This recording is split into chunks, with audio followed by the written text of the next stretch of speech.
It's my life, it's now or never. I ain't gonna live. A little Bon Jovi on this Tuesday morning, 9:49. We are talking Etiquette 101. Topic today, punctuality. It's good business to be punctual. Diane Gottsman, our etiquette expert. Always great to have you here. Thank you for having me. Guiding us through the do's and don'ts of etiquette.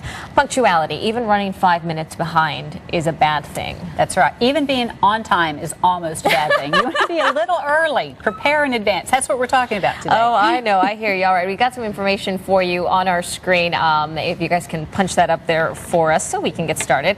Number one, plan breakfast at dinner. Number two, get up, wake up. Tell me about those. All right, so planning breakfast at dinner means that when you're clearing the dishes off the table the night before, hopefully everybody gets to eat together at least once or twice a week.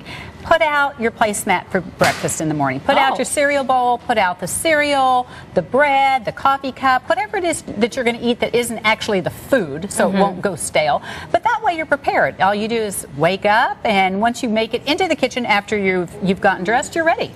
Number three on the list, determine what's causing the delays. So, okay. You know how long it takes you to get ready, but you need to factor in the things that you don't factor in, that we don't think about. The kids need extra attention. The puppy needs to be walked twice. You check your Facebook and email. You have to do something and get distracted. So that counts as getting ready.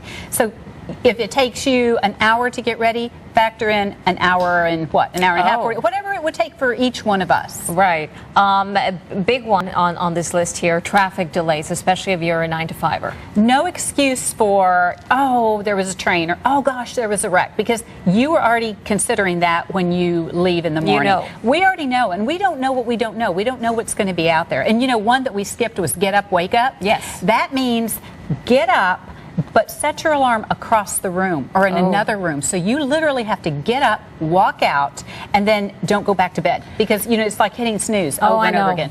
So open the shades, set your coffee the night before. I love waking up to the smell of coffee. It makes me go in the different direction, the right direction, rather than back to bed. Yeah, I know. It kind of alerts the senses, that smell there. You've also got on the list, invest in a variety of baskets. What do you mean by that? Oh, my gosh. How many times do we run around in the morning because we can't find our keys? We can't find our sunglasses.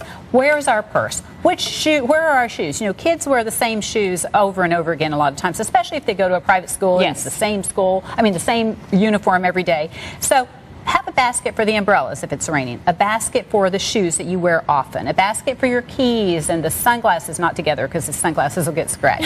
And that way everything is there at the door, and then put it in the same place every day. Let's talk a little bit about business here. On our next full screen, we've got be wise when planning meetings is number one on this screen. So if you plan a meeting at this location and you know that your next meeting is going to be all the way across town, perhaps there's a third meeting that you have that you could switch. So plan your meetings, try and plan them when you can close together or closer together.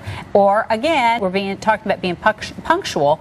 Don't say it takes me 30 minutes to get there or 32 minutes to get there down to the wire. Say, all right, I'm going to give myself an extra 45 minutes. Yes. That way, if there is traffic, you're there in enough time. And then celebrate by having a cup of coffee, you know, and stop at a local coffee shop if you've got a little or just time. Gathering your thoughts, Absolutely. You know, checking your email.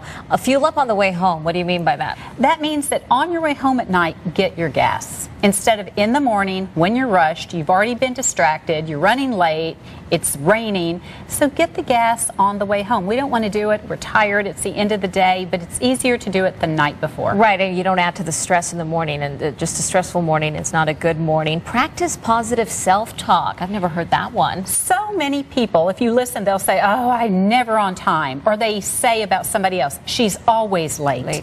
And they, in turn, start rehearsing that in their brain, and we do as well. So if we tend to run late, instead of saying, oh gosh, I'm always late, make a point to say, listen, I'm on time. I'm going to be on time. I'm going to be timely. You know, it's that positive affirmation rather than, I'll never be there on time. I never get out of the door on time.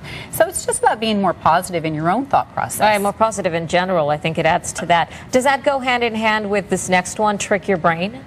Trick your brain means if you know you're going to run late, if you just run late, set your alarm or set your watch or clock 15 minutes early. I have to tell you, now I don't normally run late myself, but I feel like that could be confusing because it's one of the tips that works for some people, but it doesn't work for everyone because your watch says one thing, the clock says another, you get to your client's office, it says another. So you really have to be consistent in your thought process and kind of across the board. You have to change everything. It can easily confuse some people. Last but not least, consider others. It's just about being respectful.